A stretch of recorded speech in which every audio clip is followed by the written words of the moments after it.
Hello, আসসালামু আলাইকুম everyone. কেমন আছেন সবাই? আশা করি ভালো আছেন। তো আজকে আমি আপনাদের সাথে সবজি রান্না শেয়ার করব।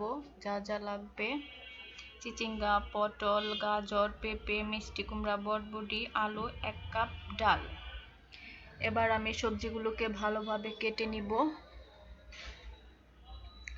সবগুলো সবজিকে আমি ভালোভাবে কেটে নিয়েছি এবং ছোট ছোট পিস করে নিয়েছি। দেখতে অনেক সুন্দর লাগতেছে। এরপর সবজিগুলোকে আমি ভালোভাবে পরিষ্কার করে ধুয়ে নিব। এখন রান্নার পালা। তো আমি ফার্স্টে তেল দিয়ে দিলাম,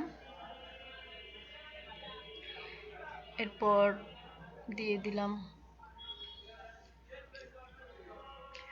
পেঁয়াজ, কাঁচামরিচ, একটু নেড়ে নিব। তারপরে দিয়ে দিব পরিমাণ মতো লবণ, পরিমাণ মতো হলুদ গুঁড়ো, মরিচ গুঁড়ো,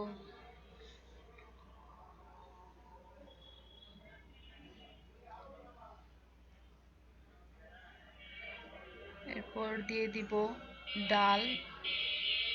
ডালের পরিমাণ হচ্ছে 1 কাপ। এরপর দিয়ে দিব ম্যাগি মশলা। এখন আমি সবগুলো উপকরণকে ভালোভাবে নেড়ে চেড়ে নিব, একটু কষিয়ে নিব। এখন দিয়ে দিব কেটে রাখা সবগুলো সবজি।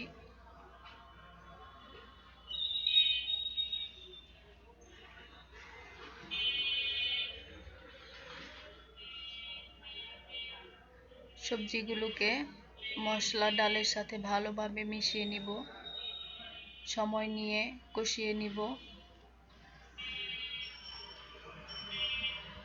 আমি কিছু পরিমাণ পানি দিয়ে দিয়েছিলাম।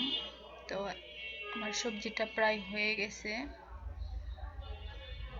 দেখতেই পাচ্ছেন অনেক সুন্দর লাগছে। এরপর সবজিতে ফোড়ন দেওয়ার জন্য যা যা লাগবে: তেজপাতা, পাঁচফোড়ন, রসুন।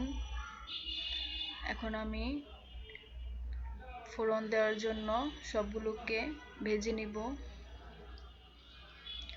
ততক্ষণ ভাজবো যে পর্যন্ত না এর কালার ব্রাউন কালার হয়। তো আমি ভালো করে ভেজে নিব।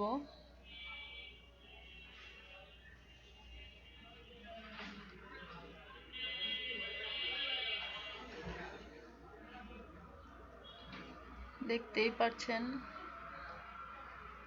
যে ভেজে ব্রাউন কালার প্রায় চলে আসছে। এবার আমি সবজিতে ফোড়ন দিয়ে দিলাম। এবার ফোড়নের সাথে সবজি ভালোভাবে মিক্স করে নিব। আমার সবজিটা প্রায় হয়ে গেছে, দেখতে অনেক লোভনীয় লাগছে। আমার সবজি রান্না প্রায় শেষ। এই তো আমার সবজি রান্না শেষ। এটা হচ্ছে আমার সবজির ফাইনাল লুক। তো সবাই বাসায় ট্রাই করতে পারেন। ভিডিওটা ভালো লাগলে লাইক, কমেন্ট, শেয়ার করে দিবেন। ধন্যবাদ।